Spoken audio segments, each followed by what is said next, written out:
What's up, everyone? Welcome to the video. Today we're going to take a look at how to replace the battery in this GMC Canyon remote key fob.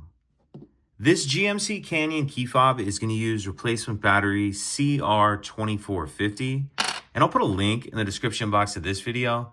It's where you can find these replacement batteries if you're in need.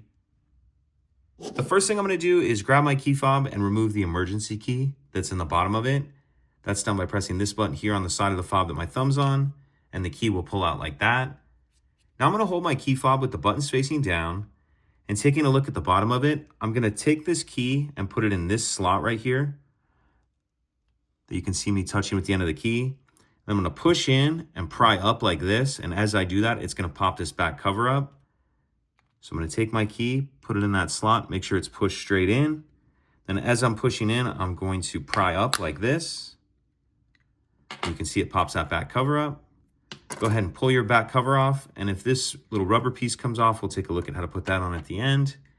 Then I'm going to use my key in one of these two slots to get under the edge of the battery and pop it out of that holder.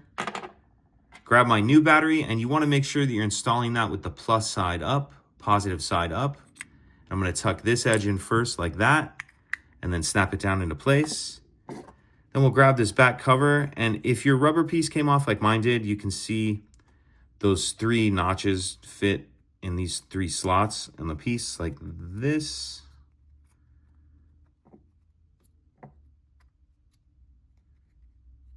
So once we have that on there, sitting down in there, you can go ahead and put this back on, and it'll push the rest of the way on once we clip it. So I'm going to hook the top of the case on like this, that part first, and then snap it down into place. Then we'll slide our emergency key back in, and that's it. If you could take a second to like and subscribe, it helps us out, and I'd appreciate it. Thank you.